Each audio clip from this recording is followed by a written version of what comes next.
கௌரவ தலைவர் வந்துட்டாரா? வரலையா?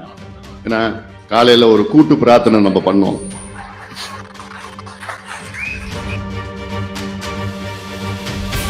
இன்னும் சொல்ல போனா என்னைக்கு நான் தலைவர் பதவிக்கு ஏத்தணும் அன்னில இருந்து எனக்கு மன நிம்மதி போயிடுச்சு. எவ்வளோ குற்றச்சாட்டுகள் வந்தாலும் ஒன்னே ஒண்ணுதான் நான் சொல்லுவேன், துணை குற்றச்சாட்டுகளும் 100 விழுக்காடு பொய்யானவை.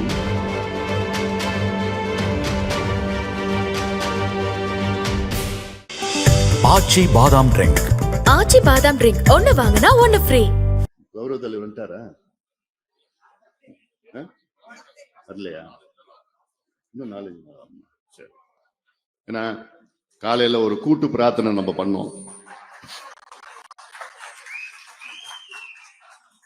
ஏன்னா நம்ம 2 சட்டமன்ற உறுப்பினர்கள் உடல் நலம் பாதிக்கப்பட்டு மருத்துவமனையில் அனுபவப்பட்டிருக்கின்றார்கள்.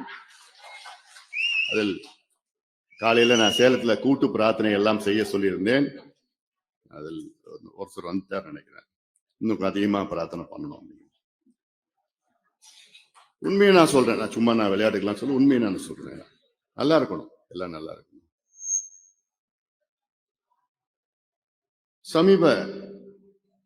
கடந்த ஒரு 2 மாதங்களாக எனக்கு மிகுந்த மன உளைச்சல். உங்களுக்கெல்லாம் தெரியும். இன்னும் சொல்ல போனா என்னைக்கு நான் தலைவர் பதவிக்கு ஏத்தணும் அன்னில இருந்து எனக்கு மன நிம்மதி போயிடுச்சு. எனக்கு உலகாலமாக உங்களில் ஒருவனாக, உங்களில் அதாவது எப்படி சுதந்திரமாக நான் செயல்பட்டேன். நான் அந்த பொறுப்பு என்னைக்கு எடுத்தனோ அன்னையில இருந்து எனக்கு மிகுந்த மன உளைச்சல். கிட்டத்தட்ட ஒரு 3 ஆண்டு காலமாக அதையெல்லாம் கடந்துதான் நான் வந்திருக்கின்றேன். ஆனாலும் ஒவ்வொரு முறை நம்முடைய மாவட்டங்களுக்கு சென்று நம் மக்களை சந்திக்கின்ற நேரத்திலே, என் தம்பிகள், என் தங்கைகள், அண்ணன்மார்கள், தாய்மார்கள் சந்திக்கின்ற நேரத்திலே எனக்கு அவர்கள் கொடுக்கின்ற உற்சாகம் என்னை மேலும் மேலும் உறுதிப்படுத்தி இன்னும் அதிகமாக வேலை செய்ய வேண்டும் என்று எனக்கு ஊக்குவித்து எனக்கு இன்னும் நம்பிக்கையை கொடுத்து கொண்டிருக்கின்ற உங்களை போன்ற கோடான கோடி நம் சொந்தங்கள் இருக்கின்றார்கள். அதுதான் என்னை அடுத்த கட்டத்துக்கு நாம் செல்ல வைக்கிறது. அதிலும் கடந்த 2 மாத காலம் பல சூழல்கள் உங்களுக்கு எல்லாம் தெரியும், குழப்பமான சூழல்கள். ஆனாலும் நான் அமைதியான முறையிலே என்னுடைய பணிகளை தொடர்ந்து நான் செய்து வருகின்றேன். என் மீது எவ்வளோ குற்றச்சாட்டு, அதற்கு இதுவரை நான் ஒரு பதிலும் நான் சொல்லவில்லை. மௌனமாகத்தான் இருந்து வருகின்றேன். காரணம், நம் கட்சி, நம் சமுதாயத்தை கருதி நான் அமைதியாக இருக்கின்றேன், மௌனமாக இருக்கின்றேன். அதுதான் எனக்கு முக்கியம். கட்சி, சமுதாயம் தான் எனக்கு முக்கியம். அந்த வகையில எவ்வளோ குற்றச்சாட்டுகள் வந்தாலும் ஒன்னே ஒண்ணுதான் நான் சொல்லுவேன், நான் அத்துணை குற்றச்சாட்டுகளும் 100 விழுக்காடு பொய்யானவை.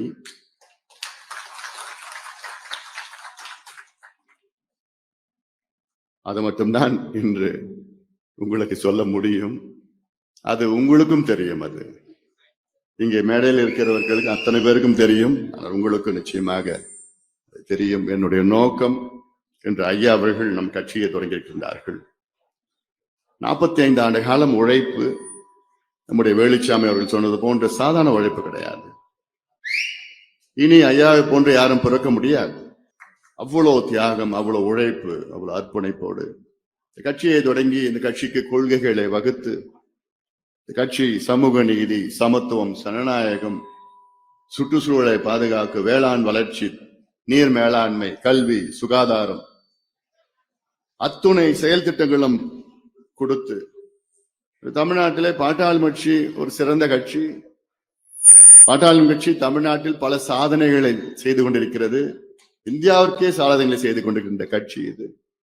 இந்த கட்சி அடுத்த கட்டத்துக்கு செல்ல வேண்டும் என்று நம்ம எல்லாருடைய ஆசை, கனவு. ஏன்னா நீங்க எல்லாம் சாதாரண உழைப்பு கிடையாது. இதெல்லாம் உழைப்புலாம் மற்ற கட்சிகள் எல்லாம் ஏதோ போனா அப்படி இப்படி வந்துடலாம். ஆனா நம்ம கட்சி, அதாவது மற்ற கட்சியில எல்லாம் லிப்ட்ல போறாங்க. ஒரு பெரிய உயரமான கட்டிடம் இருக்கிறது. அந்த கட்டிடத்துல மற்றவங்க எல்லாமே பட்டன் நமக்குன்னா அந்த லிப்ட் இருக்குல்ல, அதுல போயிட்டு இருக்காங்க. ஆனா பாட்டாளி கட்சி நம்ம படிக்கட்டு ஏறி போயிட்டு இருக்கோம். கஷ்டப்பட்டு போயிட்டு இருக்கோம். ஒவ்வொரு கட்டத்திலையும் கஷ்டப்பட்டு போயிட்டு இருக்கிறோம். ஆனா லிப்ட்ல போறவங்க திடீர்னு கரண்ட் ஆஃப் ஆயிடும். ஆனா நம்ம காலை நம்ம நம்பி படிக்கட்டுல ஏறினா யாருக்கும் எந்த தடையும் கிடையாது. கொஞ்சம் சிரமமா இருக்கும், ஆனாலும் நிச்சயமாக அங்க மேலே அங்கே செல்வோம். உறுதியாக நாம செல்வோம். அது மாற்று கருத்து இல்லை. அதுதான் என்னுடைய கனவு, என்னுடைய ஆசை. தமிழ்நாட்டில யார் யாரையோ கேட்டுட்டு இருக்கிறோம். இவங்க ஆட்சிக்கு வந்தாலும் அவரிடம் இந்த சமுதாயத்துக்கு இடஒதுக்கீடு கொடுங்க, கணக்கெடுப்பு நடத்துங்கள் என்று மாறி மாறி கேட்டுக்கொண்டிருக்கின்றோம். ஆனால் இல்லை, நாம் ஆள வேண்டும், நாம் ஆட்சிக்கு வர வேண்டும். அதற்காகத்தான் ஒரு நடைபயணத்தை நான் மேற்கொள்ள இருக்கின்றேன். இந்த பொதுக்குழுவில் அது ஒரு முக்கியமான செய்தியாக உங்களிடம் சொல்ல கடமைப்பட்டிருக்கின்றேன். ஏன்னா இந்த பொதுக்குழுவுக்கு சிலர் இருந்து இந்த பொதுக்குழுல வந்து இப்படி எல்லாம் பேசுவோம், அப்படி எல்லாம் பேசுவாங்க. அதெல்லாம் இல்லை, மனசுல இருக்கு, நிறைய இருக்குது, பேசணும்னு இருக்குது. ஆனா எல்லாமே எப்பவுமே நான் அப்படிதான். எங்க குடும்பத்துல தெரியும், எதுவுமே நான் வெளிப்படுத்த மாட்டேன். நான் உள்ளுக்குள்ளேயே அடக்கி அடக்கி வச்சுக்கிட்டு இருக்கேன். இன்னைக்கும் அப்படிதான், அந்த சூழலில் தான் நானும் இருக்கிறேன். நான் இந்த பொதுக்குழு மூலமாக நம்முடைய மருத்துவர் ஐயா அவர்களுடைய பிறந்த நாள் ஜூலை 25ஆம் நாள் அன்று ஒரு நடைபயணத்தை நான் தமிழ்நாட்டில் மேற்கொள்ள இருக்கின்றேன். தமிழ்நாடு முழுவதும் 100 நாட்கள் நடைபயணம். இன்னும் சொல்ல போனா அந்த நடைபயணத்தை கத்துக் கொடுத்ததே நீங்க தான். நடைபயணம்னா என்னன்னு கத்துக் கொடுத்ததே நீங்க தான். உங்களை பார்த்தா எல்லாமே நான் கத்துக்கிறேன், நான் தெரிஞ்சுக்கிட்டு இப்ப தமிழ்நாடு முழுவதும் அடுத்தது. ஏன்னா இங்க இந்த காவிரி உபரி நீரை இந்த மக்களுக்கு கொடுக்கணும், நம்ம மக்களுக்கு ஏரி குளங்களை நிரப்புங்க, வீணா கடல்ல போகுது அப்படின்னு சொல்லி எவ்வளவு காலமா போராட்டம், ஆர்ப்பாட்டம், உண்ணாவிரதம், என்னென்ன நடைபயணம், கடையடைப்பு, இதெல்லாம் எவ்வளோ இருந்தோம், இவ்வளோ நடந்தோம். ஏதோ அந்த இது மேல மழை பெஞ்ச மாதிரி சொல்லுவாங்களே, அது மாதிரி தமிழ்நாடு அரசு இருக்கு இன்னைக்கு. எது மேல மழை பெஞ்சா அந்த மாதிரி இருக்கு. தருமபுரி மாவட்டத்தை பொறுத்தவரை திமுக அரசு அப்படிதான் இருக்கு. எதை பத்தியும் கவலை இல்லை அவங்களுக்கு.